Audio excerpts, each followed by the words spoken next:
आप देख रहे हैं देश लाइव, देश की आवाज। अस्सलाम वालेकुम वरहमतुल्लाहि वबरकातुहू। रब्बि इश्रह ली सदरी वयस्सिर ली अमरी वहलुल उक़दतम मिन लिसानी यफ़क़हू क़ौली। अल्हम्दुलिल्लाहि वहदहु वस्सलातु वस्सलामु अला मन ला नबिय्य बअदहू। बहुत टाइम हो गया है, मैंने काफ़ी लोगों ने बहुत सारी अच्छी बातें कही हैं, तो मैं आपको मोटी मोटी बात बताऊंगा। बहुत कायदे की जो कहते हैं ना आटी गुटी या बहुत बारीकियाँ बताने का मेरा कोई मंशा नहीं है। देखिए, और मैं स्पीचेस देने के लायक नहीं हूँ। मैं आपको जो लीगली जो कुछ मेरे पास जानकारी अल्लाह ताला ने मुझे दी है वो शेयर करना चाहता हूँ, ताकि हमारे यहाँ जो वकील दोस्त यहाँ इकट्ठे हुए, दोस्त अहबाब बुज़ुर्ग हमारे से जो सीनियर से सब इकट्ठे हुए हैं, वो कुछ बात वक्फ की जानकर जाएं और इंशाअल्लाह उसको इस्तेमाल करते हुए, उसको और बेहतर करते हुए जो हम आपसे गुजारिश करना चाहते हैं वो आप करें। देखिए, वक्फ के बारे में बहुत तफसील से डॉक्टर अकील सैयद ने बताया, दूसरे ने बताया।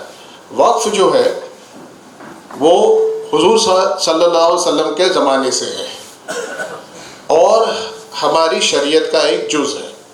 जो पूरी शरीयत है उसमें से एक हिस्सा जैसे अलग है, विरासत के कानून है, लोगों के मामलात के कानून है, उसी तरह से वक्फ एक कानून है जो शरीयत का रसूल सल्लल्लाहु अलैहि वसल्लम के ज़माने से है। तो शरीयत का है और ये आज के दिन इसके कायदे नहीं बने। इसकी आज की क्या हर एक छोटी बड़ी चीज़ है कि वक्फ कैसे होगा, कौन करेगा, वाकिफ़ कैसा होना चाहिए, मुतवल्ली कैसा होना चाहिए, मुतवल्ली के कब हटाया जा सकता है, ये सब चीज़ें आज की नहीं है। ये 1400 साल से हमारे अंदर होती आ रही हैं। उस चीज़ को रिकग्नाइज करके उसको मान्यता देने का कायदा बना और 1913 में, जैसे डॉक्टर अकील सैयद साहब ने बताया, ये पहली बार वक्फ कायदा बना। वो बना, उन्होंने बता दिया। मैं जो शॉर्ट में कहना चाहता हूँ कि वक्फ अल औलाद जो है वो एक ऐसा कॉन्सेप्ट है कि जिसको ब्रिटिश जजेस ने नहीं माना और नहीं मानकर उन्होंने कहा कि ये इस्लाम शरीयत का हिस्सा नहीं है, मुसलमान को इसका हक़ नहीं है, इसलिए मुसलमान ने एहतजाज किया। और उस ज़माने भी या 1913 में, 1913 में आज़ादी के पहले भी वो एहतजाज अल्लाह ताला ने उसमें खैर बरकत दी, आफ़ियत दी और उसकी वजह से पहली बार वक्फ एक्ट बना। फिर वक्फ एक्ट 1923 में बना, फिर 1937 के अंदर उसमें सुधारा हुआ, फिर उसके बाद में 1954 में पहली बार वक्फ एक्ट आया जो हिंदुस्तान भर में लागू था। लेकिन गुजरात के हिस्से में, कुछ हिस्सों में जो बॉम्बे स्टेट से गवर्न थे, यानी बॉम्बे का राज चलता था बॉम्बे स्टेट का, वहाँ पर ये लागू नहीं था और 4 और जगह स्टेट में नहीं था। उसकी जगह, उसके अलावा पूरे हिंदुस्तान में वक्फ एक्ट लागू था। हमारे यहाँ बॉम्बे पब्लिक ट्रस्ट एक्ट लागू था। इस तरह से अलग अलग एक्ट दूसरी जगह लागू थे। इस वजह से हमारे यहाँ ज़्यादातर लोगों को वक्फ एक्ट से वाकफियत नहीं है, क्योंकि 1950 से लेकर 1995 तक, तकरीबन 45 साल हमने हमारी वक्फ मिल्कतों का वहीवट जो है, इंतज़ाम जो है, वो ट्रस्ट कानून के हिसाब से किया हुआ है और हमने कभी वक्फ के बारे में सोचा नहीं और वक्फ के तरह से उसका वहीवट करने की बात भी नहीं सोची। आज भी जो मुतवल्ली हैं वो ट्रस्टी के तौर पे ही सोचते हैं कि जैसे कि ये मिल्कत हमारे बाप दादा की है, हम इसके ट्रस्टी हैं, हम इसको जैसा चाहे उसको इस्तेमाल कर सकते हैं, जबकि वो मुतवल्ली है। और मुतवल्ली की शराइत क्या होती है, वो क्या कर सकता है, ये कानून में है। आप किसी उलमा इकराम से पूछ रहे हैं, मोटे तौर पर कहा जाए तो सिर्फ मैनेजर है। मैनेजर के अलावा उसके पास और कोई पावर नहीं होता। तो 1954 से एक्ट आया, 54 से जो एक्ट आया वो आज तक इस तरह से बरकरार रहा, लेकिन उसमें एक सुधारे करने की ज़रूरत पड़ी। 64 में हुआ, 84 में हुआ और उसके बाद में ये महसूस हुआ कि एक उसी तर्ज पे एक नया एक्ट बनाना चाहिए जो पूरे हिंदुस्तान को लागू करना चाहिए। और वो एक्ट बना 1995 में और वो एक्ट 1995 का जो है वो पूरे हिंदुस्तान पे लागू हुआ, गुजरात में भी लागू हुआ। और गुजरात में उसके बाद ट्रस्ट एक्ट के अंदर जो प्रॉपर्टीज रजिस्टर्ड थी एज अ वक्फ, वो सारी प्रॉपर्टी वक्फ के तौर पे आई, वक्फ के साथ में रजिस्टर्ड हुई और उसका इंतज़ाम वक्फ बोर्ड के मातहत आया और वक्फ के तरीके से आया। अब 1995 का एक्ट जो था उसके अंदर कुछ यूँ कहा जाए कि शरीयत के ख़िलाफ़ थी या कुछ कहें कि कमज़ोरियाँ थी, उसको और दूर करने की बात हुई। तो जैसे अभी डॉक्टर अकील सैयद साहब ने बताया कि JPC 2006 से बैठी थी और 2008 में उसने रिपोर्ट दिया, और उसने सारे मुसलमान जो वक़्त के साथ रिलेटेड हैं, तंजीमें हैं, उन सब से सलाह मशवरा करके सुधारा सजेस्ट किया, और वो सुधारा 2013 के अंदर UPA गवर्नमेंट ने लागू किया। पार्लियामेंट ने बिल पास किया अमेंडमेंट का, वो पास हो गया, वो लागू हो गया। 2013 में जो ये अमेंडमेंट आया, उसी टाइम पे बातिल ताकतें जो रिलीजियस कम्युनल चीज़ है, ये कम्युनल, मुझे कहने में शर्म आती है और अफसोस भी होता है कि पूरे कम्युनल डिस्कशन हो रहा है। तो दो जिन्होंने एक ढिंडोरा पीटा था कि भाई मुसलमानों के साथ में तरफदारी हो रही है, मुसलमानों का तुष्टीकरण हो रहा है, मुसलमानों को वोट बैंक के तौर पे पाला जा रहा है, उनके हितों का रक्षण होता है, हमारे हितों का रक्षण नहीं होता, इस तरह का एक माहौल बनाया गया। अब वो उनकी सरकार 2014 से आ गई। अब जब 2014 से उनकी सरकार आई तो उन्होंने ढिंडोरा पीटा कि भाई 2013 के अंदर वक्फ एक्ट में ऐसी तरमीमें की गई, ऐसे सुधारे करके गए कि जिससे मुसलमानों का फ़ायदा किया है और गैर मुस्लिमों का नुकसान किया है। इसलिए ये जो वक्फ एक्ट 2013 के बाद जो शक्ल सूरत में आया है, इसको ख़त्म करना चाहिए, इसको या तो लंगड़ा डूला करना चाहिए, इसमें ऐसी तरमीम होनी चाहिए कि इसके से की वजह से मुसलमानों को जो हक़ मिल रहा है वो ख़त्म हो, और गैर मुस्लिमों को जो नुकसान पहुँच रहा है वो भी ख़त्म हो। मैं हमेशा ये कहता हूँ कि मेरा ये पर्सनल ओपिनियन है कि आज का जो वक्फ एक्ट हमारे पास है, जो 1995 में आया और 2013 में जिसमें तरमीम हुई, वो शरीयत के मुताबिक 90 से 95% शरीयत के मुताबिक है। ये मैं मानता हूँ, पर्सनल ओपिनियन मेरा, जितना मैं वक्फ एक्ट जानता हूँ उसका। तो हमको उससे महरूम करने की कोशिश है कि आप आपके शरीयत से महरूम हो जाए और आप आपके वक्फ मिल्कतों का इंतज़ाम और वक्फ का इंतज़ाम आपकी शरीयत के मुताबिक ना करें। तो सबसे पहली चीज़ अगर हमको समझनी है कि देखिए, आप जब तक सामने वाला कोई चीज़ क्यों कर रहा है, किस वजह से कर रहा है, ये अगर आप समझ नहीं पाओगे या नहीं समझोगे तो आप उसको काउंटर नहीं कर सकते। काउंटर करने के पहले आपको समझना तो पड़ेगा सामने वाले ने ऐसा किया, उसका मोटिव क्या है, इंटेंशन क्या है, वो क्यों ये कर रहे हैं।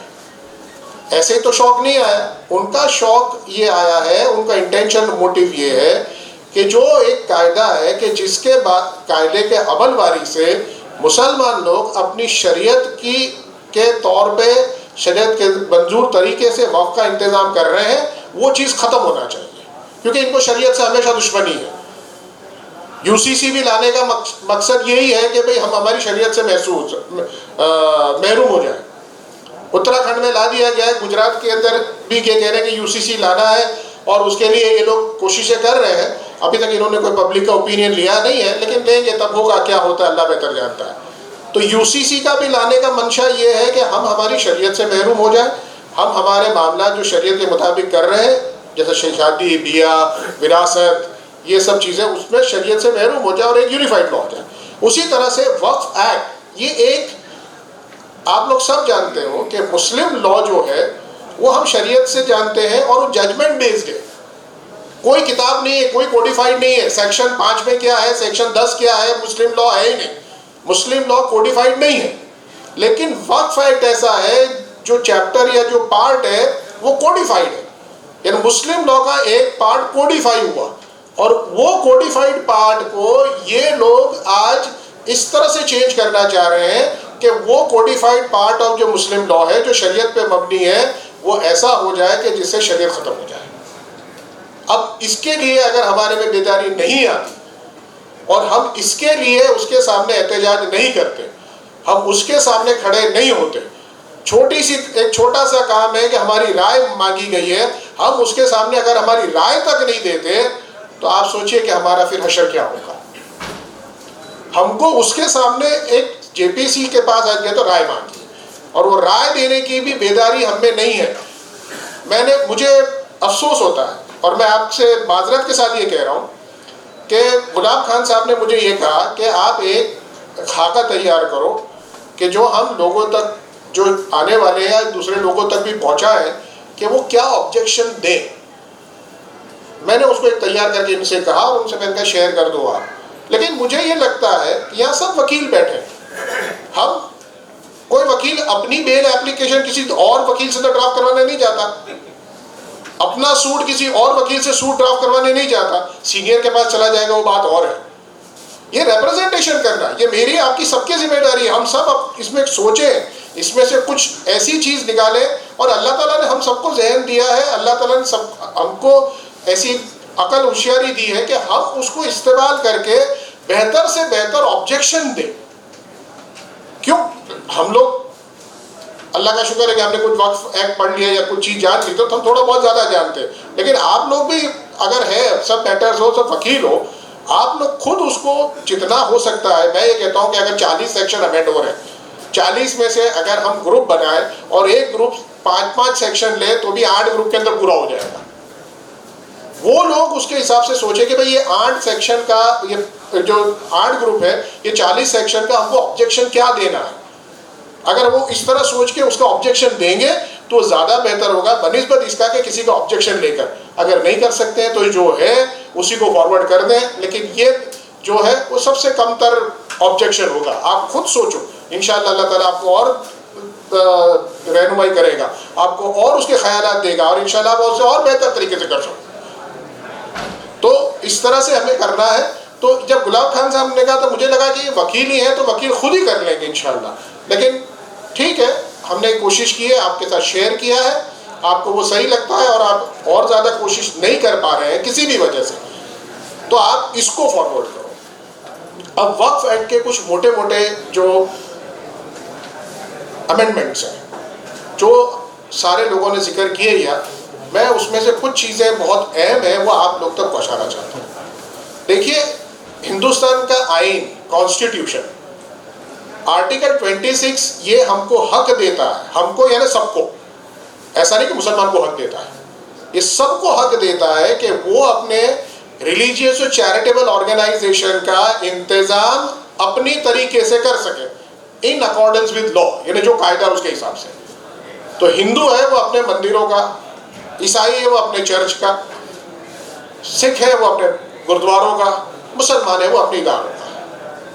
हर एक को हक है कि वो अपने मजहब के मजहबी इदारे जो है उनका एडमिनिस्ट्रेशन, उनका वहीवट, उनका इंतज़ाम अपने मजहब के तौर पे कर सकें, और ये एक हक दिया हुआ है। अगर ये हक हमको मिलता है तो वक्फ एक्ट है वो उस हक की अमल वाली है, जिसके मातहत हम हमारे प्रॉपर्टीज़ को, रिलीजियस प्रॉपर्टीज़ को हमारे तरीके से कर सकते हैं। वक्फ एक्ट में एक बहुत बारीकी है, मैं आपको बता देता हूँ कि वक्फ एक्ट में ये कहा कि हर एक जो इदारा है वो उसके स्कूल ऑफ थॉट से चलेगा। स्कूल ऑफ थॉट से यानी अगर कोई देवबंदी इदारा है तो देवबंदी ख्यालात से चलेगा, बरेलवी इदारा है तो बरेलवी ख्यालात से चलेगा, और बरेलवी में भी अगर कोई दावत इस्लामी वाला है तो उसके ख्याल से चलेगा, और अगर कोई अशरफी है तो अशरफी के ख्याल से चलेगा, शिया है तो शियाओं के ख्यालात से चलेगा, शियाओं में इस्लाम इस्माइली है, जैदी है, आगा खानी है, वो सब अपने इदारे, अपने मसलक, अपने ख्यालात से चला सकते हैं। यहाँ तक की इजाज़त है और यहाँ तक का हक है हिंदुस्तान के आईन में। अब उसको अगर कोई मुसलमानों के लिए ख़त्म करना चाहे, क्यों? क्योंकि प्रोपेगेंडा ऐसा चला है कि मुसलमानों को तो इतना सब दे दिया, तुष्टीकरण। आप जानते हैं, मुझे कहने की ज़रूरत नहीं है, बीजेपी वाले या राइट विंग वाले हमेशा ये कहते हैं कि देखो ये वोट बैंक के तौर पे है, इनके लिए सब हो जाता है, हमारे लिए नहीं होता। तो उस तरह का माहौल बनाकर एक चीज़ क्रिएट करी गई कि वक्फ एक्ट और वक्फ से इंतज़ाम जो हो रहा है उसमें मुसलमानों की इतनी तरफदारी हो रही है और हिंदुओं की नहीं हो रही, इसलिए ख़त्म करने की बात है। और इसमें सारे अमेंडमेंट जो मैं देखता हूँ, ये मेरा नज़रिया देखने का, मैंने वो चश्मा पहना हुआ है कि कम्युनल एंगल का, इसलिए मेरे को ऐसा लगता है। दूसरे लोग, आप दूसरे चश्मा पहन के भी देख सकते हैं उसको। मुझे लगता है, मैं सारे अमेंडमेंट्स को जो देखता हूँ तो ये मुझे लगता है कि अमेंडमेंट इसीलिए बनाए गए कि मुसलमानों को जो इख्तियारात थे वक्फ में उसको ख़त्म किया जाए। एक बहुत बड़ा एग्जाम्पल उसका, वक्फ बोर्ड के अंदर ज़्यादा से ज़्यादा मुस्लिम रिप्रेजेंटेशन होगा और वो इलेक्टेड रिप्रेजेंटेशन होगा, elected from member of parliament, elected from member of legislative assembly, elected from bar council और इलेक्टेड मुतवल्ली। ये 4 इलेक्टेड पर्सन्स थे और वो मेजॉरिटी में रहेंगे, ये आज का कानून कहता है, ताकि इलेक्टेड बॉडी रहे वक्फ बोर्ड, उसको खत्म कर दिया। अब सब नॉमिनेटेड है, सब गवर्नमेंट चाहे उसको बिठाए, इलेक्शन खत्म कर दिया। तो सब गवर्नमेंट, आज भी हम जानते हैं बोर्ड की क्या हालत है, लेकिन वो गलत तरीके, इसलिए हम लड़ रहे हैं, हम कोशिश कर रहे हैं, अल्लाह ताला उसमें कामयाबी करे, आप भी दुआ करें। लेकिन अब वो ऐसा प्रोविजन ही नहीं रहेगा तो फिर हम लड़ाई क्या करेंगे? फिर कायदा ये कहता है कि अगर इस तरह से नॉमिनेटेड बोर्ड होगा तो फिर उसमें फिर आप क्या करोगे? हाँ, नॉमिनेशन करा है सरकार ने, जिसको जी चाहे उसको उठा के बिठाया और जिसको जी चाहे उसको वहां से हटा दिया। तो अब जिसको बिठाया वो हमारे इंटरेस्ट या मुसलमान इंटरेस्ट कितना प्रोटेक्ट करेगा?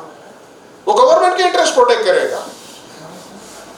तो अभी तक का जो वक्फ बोर्ड था उसमें मेजॉरिटी मुस्लिम आती थी, मुस्लिम एमएलए, मुस्लिम एमपी, मुस्लिम बार काउंसिल, मुस्लिम मुतवल्ली और दूसरी 3 जो कैटेगरी थी, उसके अंदर भी अगर गवर्नमेंट चाहे तो नॉन मुस्लिम आज भी कर सकती है, लेकिन एक इत्तेफाक है कि सब मुसलमान अपॉइंट हो रहे हैं।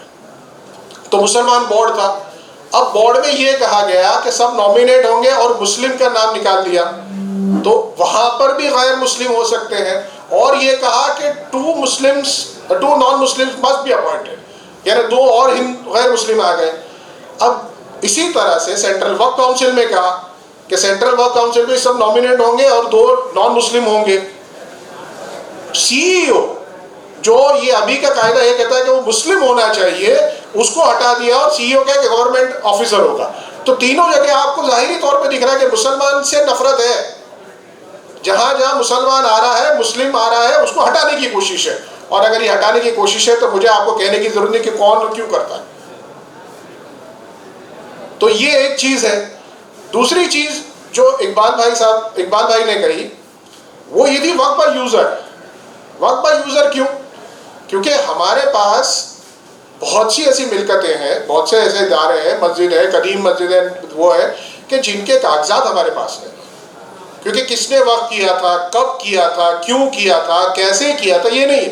लेकिन वो इदारे जो हैं वो इतने साल से मुसलमान उसको इस्तेमाल करते आए हैं, मस्जिद के तौर पे, कब्रिस्तान के तौर पे, खानका के तौर पे, दरगाह के तौर पे। यानी अगर आप ये प्रूव कर दो कि ये इदारा में हम लोग 100 साल से इस्तेमाल कर रहे हैं या 50 साल से ज़्यादा कर रहे हैं या इसका 50 साल का प्रूफ है, तो इंशाअल्लाह वो वक्फ बाय यूज़र बन जाता है, क्योंकि इसका इंतजाम वक्फ के लिए हो रहा है, तो प्राइवेट प्रॉपर्टी के लिए नहीं हो रहा है, वक्फ के लिए हो रहा है। तो ये वक्फ बाय यूज़र का प्रोविजन था, ये प्रोविजन को हटा दिया गया है। अब इसके साथ में आप सर्वे को जोड़ लो। 1954 से सर्वे को प्रोवाइड किया हुआ है कि सर्वे होना चाहिए और 1 साल में होना चाहिए, लेकिन क्योंकि नीयत साफ नहीं है, कोई सर्वे करना नहीं चाहता। आप एक बार सर्वे करके हिंदुस्तान भर की सारी वक्फ प्रॉपर्टीज को आइडेंटिफाई करो और आइडेंटिफाई करके रिकॉर्ड करो। अगर आपने आइडेंटिफाई करके रिकॉर्ड कर लिया, फिर कौन सी प्रॉपर्टी वक्फ है नहीं है, वो झगड़े कितने प्रॉपर्टी में रहेंगे? कुछ प्रॉपर्टी में रहेंगे, लेकिन आप सर्वे ही नहीं करना चाहते। सर्वे मुकम्मल, ताकि ये झगड़े सोसाइटी में चलते रहे, रोज के झगड़े हो और ये इश्यू खत्म ही ना हो। सर्वे 54 से है, 70 साल से सर्वे नहीं हो रहा। 1995 में भी सर्वे रखा, 2013 में भी उसको बरकरार रखा। अब ये कहते हैं कि सर्वे कमिश्नर जो सरकार को अपॉइंट करना है, कोई प्राइवेट नहीं है, मुसलमानों का कोई सर्वेयर नहीं है, वो सरकार को जो सर्वेयर अपॉइंट करना है, वो सर्वेयर भी सर्वे ना करे लेकिन कलेक्टर करे। ये एक हमारे हिसाब से तो देखा जाए कि वो सर्वे कमिश्नर भी जो होता वो सरकारी ऑफिसर होता, लेकिन वो एक ऑफिसर होता जिसको जिम्मेदारी दी गई होती है और इंशाल्लाह वो जिम्मेदारी को अदा करता तो काम हो जाता। आज कलेक्टर को, जैसे डॉक्टर अकील सैयद ने बताया कि 10-12 दूसरे अलग अलग एक्ट में उसके पास जिम्मेदारियां हैं, तो सर्वे कब करेगा? जो सर्वे कमिश्नर होने के बावजूद सर्वे कमिश्नर अपॉइंट नहीं हुआ तो सरकारों ने नहीं किया, और अपॉइंट किया उसके बाद में उसने काम नहीं किया तो सरकारों की नाकामयाबी की वजह से नहीं किया। उसमें हमारा तो कोई गलती है नहीं। और आज कह रहे हैं कि इतने साल से सर्वे नहीं हुआ तो ये प्रोविजन बता दो, सर्वे ऑफिसर काम नहीं करे, कलेक्टर को लिया। तो सर्वे नहीं हो रहा है। एक बार सर्वे हो जाए और वक्फ बाय यूजर भी उसमें इंक्लूड हो जाए उसके बाद में दोबारा तो उसको इंक्लूड करने की जरूरत नहीं है, वो तो ऑटोमेटिकली इंक्लूड हो गई है। तो वो डिस्प्यूट खत्म हो जाएंगे, लेकिन उसको डिस्प्यूट को खत्म नहीं किया, लेकिन वर्क बाय यूजर को खत्म कर दिया। अब ये अगर मंशा है कि वर्क बाय यूजर की प्रॉपर्टी खत्म हो जाए, वो वक्फ ना रहे, तो क्या ये वक्फ के हित में है या वक्फ के अगेंस्ट में? अगेंस्ट में। तो अगेंस्ट में कौन करना चाहेगा? वो ही करना चाहेगा जिसको इससे परेशानी पहुंचती है, जिसके दिलो दिमाग में नफरत इसके लिए भर गई है और भरी जा रही है। एक मैं भूल जाऊं उससे पहले कहूं कि अभी मैंने सोशल मीडिया पे पढ़ा कि विश्व हिंदू परिषद हिंदुस्तान भर में 9000 प्रोग्राम करेगी। कितने? 9000। उनको वक्त से कोई लेना देना नहीं, उनकी जायदादें नहीं है, और वक्त की जायदाद अगर उनसे कोई ले तो उनको कोई नुकसान नहीं होने वाला खबर। लेकिन वो 9000 प्रोग्राम लोगों को करेगी ताकि बताए कि ये वक्फ एक्ट में सुधार है वो कितने अच्छे हैं और वो अमल में क्यों आने चाहिए। और हमारा इसके बरखिलाफ हम अमल देखें, ये आज अल्लाह के शुक्र से हमारे अहमदाबाद में 14 या 5वां प्रोग्राम होगा। हमने हमारे हिसाब से कितना किया? जब बातिल ताकतें इतना सब आपके खिलाफ कर रही हैं और उसके बाद भी हमें बेदारी ना आए और हम कुछ ना करें, तो इससे ज़्यादा हमारी अफसोस की हालत से ज़्यादा कुछ हो ही नहीं सकता। तो वक्फ बाय यूज़र और सर्वे दोनों जुड़े हुए हैं। दूसरा बहुत इंपॉर्टेंट पॉइंट है कि वक्फ बोर्ड आज कोई मिल्कत वक्फ है कि नहीं उसकी इंक्वायरी कर सकता है। ये इंक्वायरी चैरिटी कमिश्नर को भी सेक्शन 79 में दी है कि कौन सा ट्रस्ट है कि नहीं, वो चैरिटी कमिश्नर डिसाइड कर सकता है। हिंदू रिलीजियस एंडोमेंट्स है जो हिंदू वक्फ कहे जा सकते हैं, वो भी इंक्वायरी कर सकते हैं अपने एक्ट में। तमिलनाडु में सेक्शन मौजूद है उसके, तमिलनाडु दूसरी सब्जेक्ट में। लेकिन वक्फ बोर्ड ये इंक्वायरी करे, उस पर एतराज है कि वक्फ बोर्ड कैसे इंक्वायरी करेगा और डिसाइड करेगा कि प्रॉपर्टी वक्फ है कि नहीं, जबकि दूसरे नहीं करते। अब दूसरे करते हैं लेकिन लोगों तक उसकी जानकारी नहीं है। मैंने डॉक्टर अकील सैयद साहब से कहा था कि आपके स्टूडेंट से किसी से इसका रिसर्च करवाइए। हमने कुछ रिसर्च किया, कुछ एक्ट में से तो हम निकाल सके हिंदू के एक्ट्स में कि जहाँ सिर्फ हिंदू इंक्वायरी करते हैं। अगर उनकी मिल्कतों की इंक्वायरी ये मिल्कत हिंदू एंडोमेंट है कि नहीं या हिंदू वक्फ है कि नहीं वो कर सकते हैं, तो वक्फ एक्ट में वक्फ बोर्ड मुसलमान मिल्कत का क्यों नहीं कर सकता? लेकिन ये माहौल बनाया जा रहा है कि देखो ये तो मुसलमान बैठ के डिसाइड कर लेते हैं और वही डिसाइड करके ये नक्की कर लेते हैं कि वक्फ बोर्ड जो मिल्कत पे हाथ डाले और कह दे कि ये मिल्कत हमारी है, तो उसके बाद में वो मिल्कत इनकी हो गई, वक्फ बोर्ड की हो गई और हमारे हाथ से निकल गई। इस तरह का माहौल बनाया जा रहा है, जहन बनाया जा रहा है। लेकिन उस जहन को काउंटर करने के लिए हमारे पास क्या जवाब है? हमने कभी उसके बारे में सोचा? वक्फ बोर्ड डिसाइड करेगा तो डिसीजन का प्रोसेस ये है कि वक्फ बोर्ड जो अर्लियर रजिस्टर्ड है, ओनर है, उसको सुन के करेगा, उसके भी कागजात बनाएगा और उसको सुन के फिर डिसाइड करेगा कि वक्फ प्रॉपर्टी है कि नहीं। और अगर वो डिसाइड कर लिया तो उसके ऊपर हाई कोर्ट में प्रोसीडिंग हो सकते हैं, हाई कोर्ट डिसाइड करती है और उसके ऊपर हाई कोर्ट ने डिसाइड किया तो सुप्रीम कोर्ट में जा सकते हैं। और सुप्रीम कोर्ट ने कितने ही ऐसे जजमेंट्स हैं जो वक्फ ट्राइब्यूनल के वक्फ बोर्ड के जजमेंटों को फेर दिया और ये क्या कह रही है वक्फ प्रॉपर्टी नहीं। तो ये तो एक प्रोसेस है, हर कायदे में प्रोसेस है। हम क्रिमिनल मैटर्स में जानते हैं, सिविल मैटर्स में जानते हैं कि ट्रायल कोर्ट फाइनल नहीं होती। इस तरह वक्फ बोर्ड का डिसीजन फाइनल कहा जाता है, लेकिन चैलेंज और अगर उसको चेंज कर देगा तो चेंज होगा वो। तो ये चीज़ है सेक्शन 40 का पावर, यानी वक्फ बोर्ड डिसाइड करे कि प्रॉपर्टी वक्फ है कि नहीं, बोर्ड उसका बना हुआ है। तो उसको पास से ये पावर ले लिया, कह रहे वक्फ बोर्ड डिसाइड नहीं करेगा, ये तो कलेक्टर डिसाइड करेगा। अब कलेक्टर के पास ऐसे ही टाइम होता नहीं है, और कलेक्टर अगर सरकार का रिप्रेजेंटेटिव है तो हम सोच सकते हैं कि वो किस तरह के किस एंगल से कैसे डिसाइड करेगा। तो फिर तो ये वक्फ का भी जो सेक्शन 40 का भी जो प्रोविजन है वो इस तरह से बनाया हुआ। फिर सेक्शन 108 लिमिटेशन का कि भाई वक्फ की जायदादें पे गैर कायदे से कब्जा कर लिया, किसी ने उसको हड़प लिया है, तो मुतवल्ली की जिम्मेदारी बनती है कि कुछ काम करे। अगर मान लो मुतवल्ली ने नहीं किया, 10, 15, 20 साल हो गए, उसके बाद के मुतवल्ली है, उसको एहसास हुआ कि ये तो वक्फ की मिल्कत थी, पहले वाले मुतवल्ली ने इसके ऊपर कोई काम नहीं किया, तो वो आज उस मिल्कत को हासिल करने के लिए कोई काम करता है, तो क्या हो जाता है कि उसको समय मर्यादा का कायदा लिमिटेशन का बाद लड़ता है। तो अभी का जो वक्फ एक्ट है उसमें समय मर्यादा का बाद नहीं लड़ता, और ये मुसलमानों के अकेले के लिए नहीं है, ये हिंदू रिलीजियस एंडोमेंट के लिए भी है। तमिलनाडु के अंदर भी इसका प्रोविजन है, तमिलनाडु में हिंदू रिलीजियस एंडोमेंट है। तो ये उनके लिए भी है, मुसलमानों के लिए भी है। लेकिन कहा क्या जाता है कि मुसलमानों के साथ तरफदारी हो रही, खास मुसलमानों के लिए ऐसा कायदा बना हुआ है। और अगर ये हट गया, ये ले लिया हमारे पास से, तो आप सोचिए क्या होगा। हम जो मिल्कतों पे गैर कायदे से कब्जे हो गए हैं, वो मिल्कतें सारी हमारे हाथ से निकल जाएगी। आज हम उसको वापस हासिल करने की जो कोशिश करते हैं, कर सकते हैं, वो भी नहीं कर पाएंगे।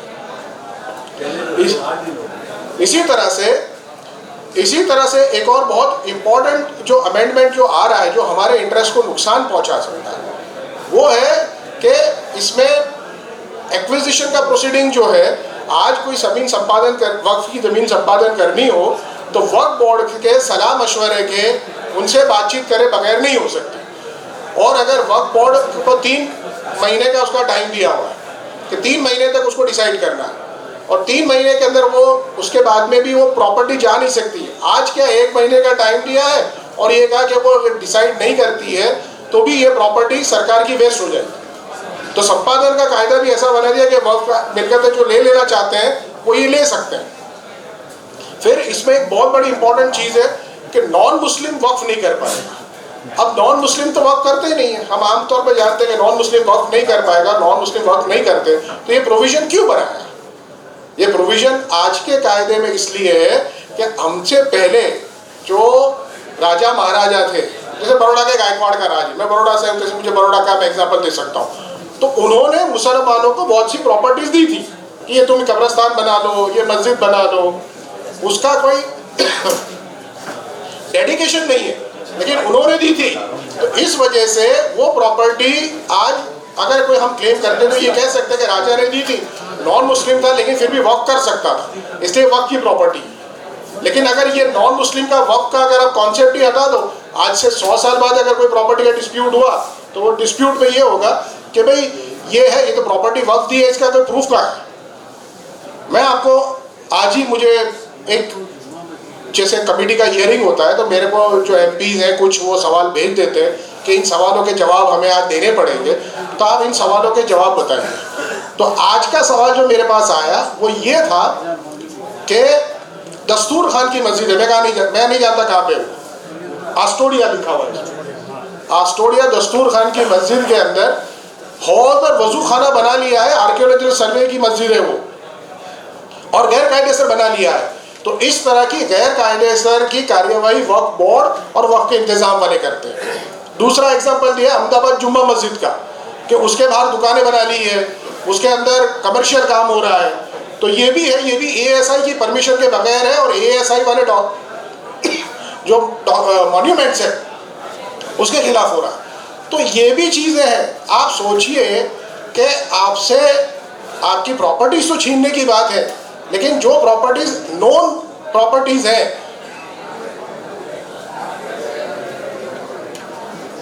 जो नॉन प्रॉपर्टीज है और हम इस्तेमाल करते आ रहे हैं, वो प्रॉपर्टी से भी हमको इस तरह का इस्तेमाल करने देना है या तो रोक देना है।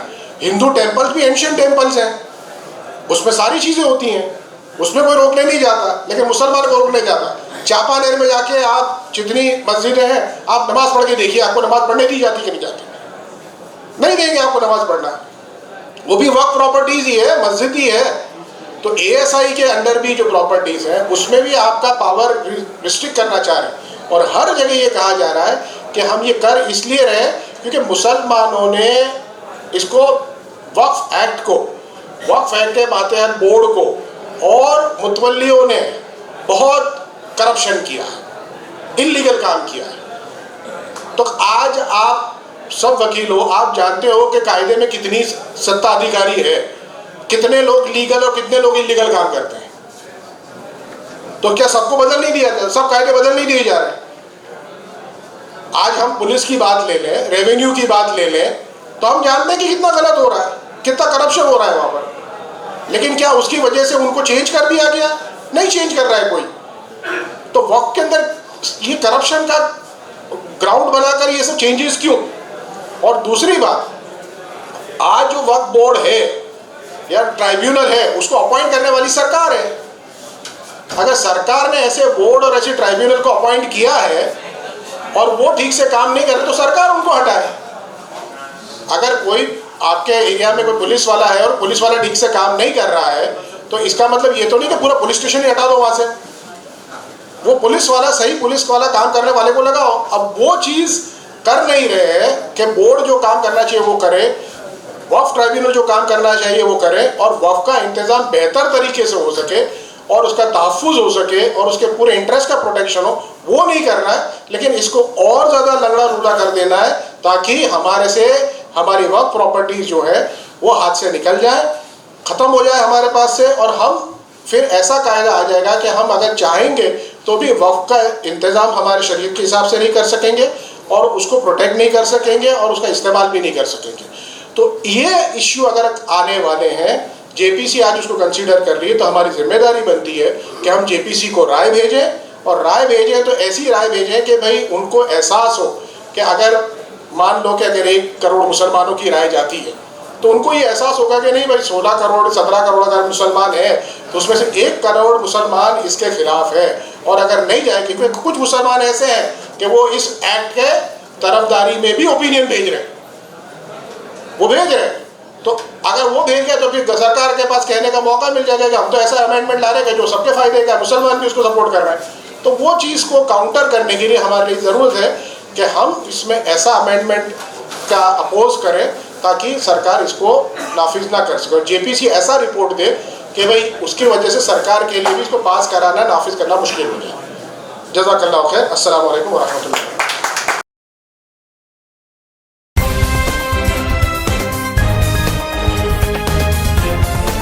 देश और दुनिया की तमाम छोटी और बड़ी खबरों के लिए हमारे चैनल को सब्सक्राइब करना न भूलें और बेल का बटन जरूर दबाएं।